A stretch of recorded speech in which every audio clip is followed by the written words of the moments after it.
Hi, welcome back. So this lesson is completely optional. It's a little bit of a bonus. It's really something that is somewhat interesting. That's why I'm showing it to you, but it's not essential to the course. And we're going to talk about how ForEach works, and we're going to build our own version of ForEach.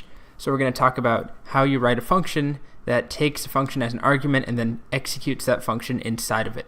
So again, completely optional. The other reason I'm making it optional is that it's a little bit more advanced, and I don't want to intimidate everyone. I don't want you to feel bad if it's confusing to you, because it is confusing, and often it takes multiple repetitions of this for my students to get it. So it's totally optional. And this is important, but it's not essential to making applications. It's not essential to moving forward in the course. It is something, though, that if you try watching it once now and it doesn't make a ton of sense to you, you could revisit it towards the end of the class once you get some more experience with JavaScript. And that's something I have to do with my students in person all the time as well. As I mentioned, we do revisit this topic. So let's start. We're going to build our own ForEach. And we're going to start by defining a function just called ForEach. And it's going to work a little differently than the way that the real ForEach works. Because right now, the way that ForEach works is I define an array, let's just call it nums, and we'll have some numbers in there, like that. And I call ForEach on nums, so nums.forEach, and then I give it a function, and we just saw this, so I won't bore you too much, hopefully, but we'll just call this num, and then let's just do a simple console.log num. There we go. It takes a function, and it calls that function on every element in the array, nums. But notice that we didn't have to pass nums into ForEach. It just knew about the numbers. It knew about the array because we did nums.forEach. So we're not going to start by defining a function that works that way. We're going to start with one that looks like this.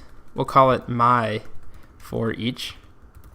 And rather than taking just one argument, it will take two. And the first one is the array, and the second one is the function.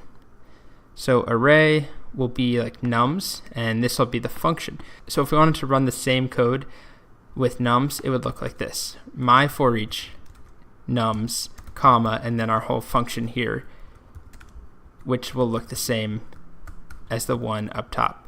So we're starting out with this version because it's simpler. It's a little more syntax, but it's simpler for us to write. So again, we're passing in nums rather than just grabbing it. Using special JavaScript magic, there's a way to grab it if you're defining a method on something like we have here. But we'll get to that. Okay, so let's define a function, my ForEach, and it takes in an array and a function. And we can't call that function because that's a special word in JavaScript. So we'll call it func or f, whatever you want to call it. And then we'll open up our function. And let's start by talking about what ForEach actually does. So remember, it takes that function and it calls it for every item in the array. So in order to do that, we need to use a loop. To do anything for every item in an array, we have to have a loop. So we'll just use a for loop. We'll loop through array. And then in that loop, we're just going to call function. And all we need to do to call function is add parentheses at the end. So it's a little bit confusing. This is something my students always struggle with, and anyone who's learning JavaScript gets hung up here. But remember the distinction between the name of a function without parentheses. That's just referring to the function itself, but it's not executing it. As soon as I add the parentheses, it takes that code inside of func and it executes it. So I can give you an example here. If we just do, let me cut this out. If we just do alert doesn't actually run, but as soon as I add those parentheses, we get an alert. And I didn't pass anything in, but it still executed the code. So let's go back to our code. And rather than just calling func straight away like this, we'll loop through the array. So I'll add a comment, loop through array, and then inside the loop, call func for each item in array. So to loop through the array, we'll just use a for loop. You could also use a while loop, but we'll use a for loop. So for var I equals 0, I is less than arr.length, which is the name of the argument, arr, and then I++. Just like that. And then I'll move this line into our loop, because what we want to do is inside this loop, we want to call func. So we can start by just calling func, just like that. So whatever function is passed in as the second argument is going to be called once for every item in the array. We're still missing an important piece, which is to actually pass the data from each item in the array in, but this will call it for every item. So let's hit enter, and now let's try running this. So I'm going to define an array called colors, our favorite, my favorite at least, orange, and we'll just stop at yellow. So 3 items, and then I'm just going to call my ForEach and pass in colors as the array, and then I'll just do alert. And we don't add parentheses, remember, because that will immediately execute alert. That's not what we want. We want the function my ForEach to be the one to execute alert. So remember that func is actually alert in this case, but it could also be console.log, or most often it would be an anonymous function we define that would be called inside of func. So let's change it back to alert, and as I hit enter, I get 1 alert, I hit OK, I get another alert, I hit OK, and I get 1 more alert. So what's happening is that this for loop is looping over array, which in our case is an array of colors with 3 items. So 3 times it loops, and each time it calls func. And all that func is alert. That's all that it is. So it alerts an empty alert 3 times because we're not passing anything into func. So to make it work with data being passed into alert or whatever func is, all we do is pass a little bit of data here. And that little bit of data is supposed to be each item in the array. So the way that we access each item is by using I. So if I recall the code, in here I just add array bracket I. So the first time through the loop, this will call func, which is alert in this case, with the first item in the array, which is red. So we'll get alert red. And then I becomes 1. So then we call func, which is still alert, with array of 1, which is orange. So we get alert orange. And then one more time, alert yellow. So you'll see that right now if I recall my execution here, my ForEach colors alert, now it gives me red, orange, and yellow. And that's actually all there is to defining ForEach. However, as I said, most of the time you won't see it like this, where we pass a named function in. Usually we'll have an anonymous function. So let's now give it a shot, but using an anonymous function. So my ForEach, and then we'll pass in colors again, and then an anonymous function. And remember that even though there's parentheses here, these are very different parentheses than the ones that invoke a function. So let me actually show you what I mean. If I delete this first part, and I just have an anonymous function right here, and all we do inside is console.log, I'm a function. And I hit enter right now, and I can space this out a bit for you so it's a little easier to see what's happening.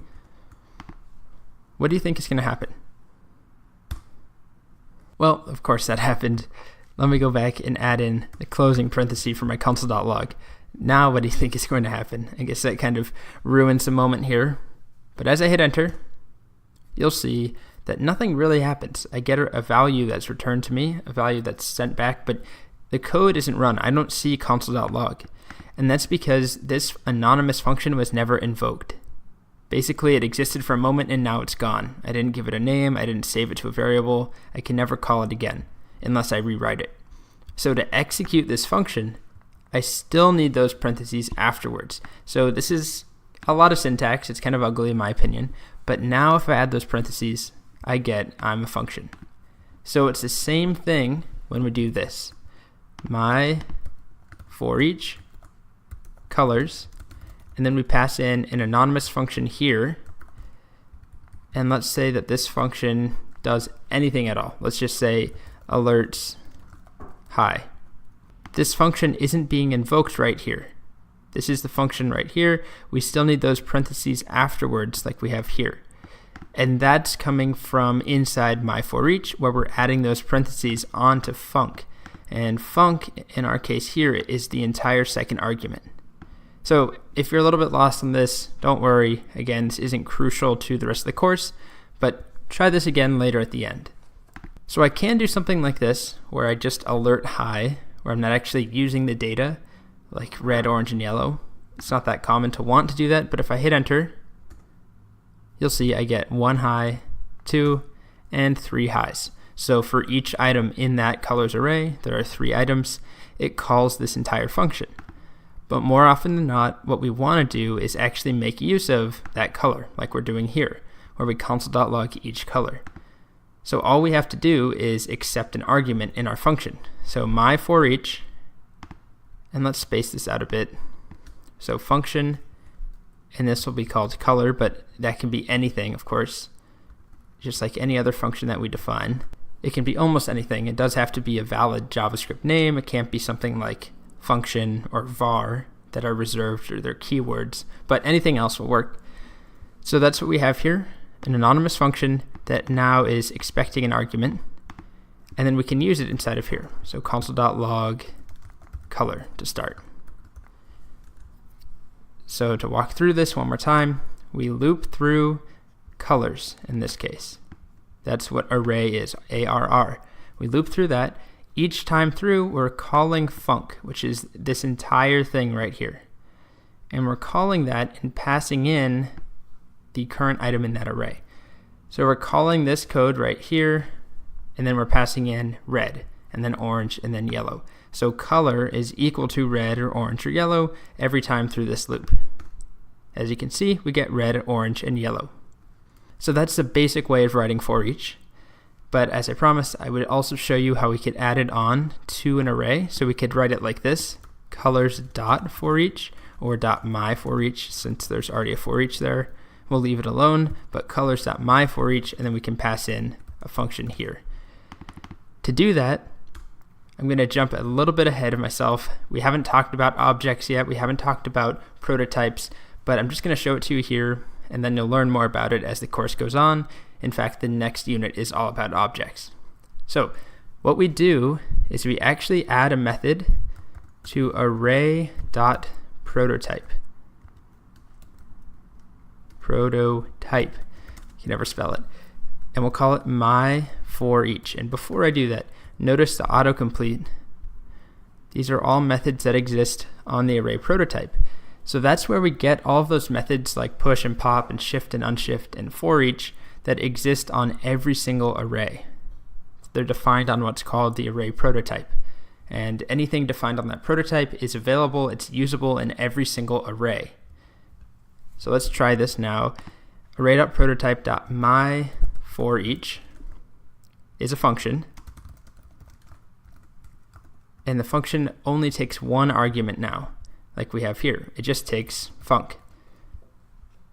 And then inside, we need to do our same logic where we loop through the array and then call function for each item in the array. The only thing that changes is we're not accepting an argument, ARR. We don't have the array anymore.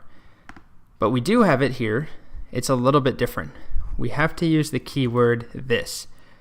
So the keyword this is going to refer to the particular array that we're calling this on. So in the case of colors.ForEach, if we wrote the keyword this inside the ForEach definition, it would refer to colors. But if we did numbers.ForEach or dogs.ForEach, this refers to the specific array that we're calling it on. So we're going to do a for var I equals 0 while I is less than this dot length I++. So that's the first change. We use this dot length, which is referring to the specific array. So we're not passing it in anymore. The next thing that we do is we call func, just like we did in the original version, except instead of array bracket I, all we do is this bracket I, just like that. And that's actually all there is to it. So we just adapted it a little bit by replacing ARR, which was the name of our argument. That could have been anything, of course, by replacing it with the keyword this. So let's try it out. To use it, we need to make a new array. So I'll make one called friends, and we'll have a few friends, Charlie, Dave, Maddie, and Caitlin, just like that. Hit enter. Now we can do friends.myForEach, and that takes a single function as an argument. So we could just give it alert if we wanted to. And we get Charlie, Dave, Maddie, and Caitlin. But typically we would see it with an anonymous function like this, myForEach, and then a function in here. And let's say each one of these is a name. And then what we would do, it's up to us, but let's do something like console.log I love plus name. There we go. And we get I love Charlie, I love Dave, I love Maddie, I love Caitlin. Okay, so that's all there is to it. And I don't mean that in a flippant way. There is a lot to it. But as far as the code, it's actually pretty short. Just some new concepts. This prototype thing, which I really didn't go over, and I did that on purpose. It's not that important right now to focus on that. But what I do want you to focus on is this idea of passing a function around. So we can pass a function to an argument, or as an argument, and it won't be executed until inside the code we actually refer to it and add those parentheses at the end. So without those parentheses, the function doesn't do anything. It exists, it's a value that we can reference, but we add the parentheses and it's actually executed. All right, great. I'll see you in the next unit where we start talking about objects.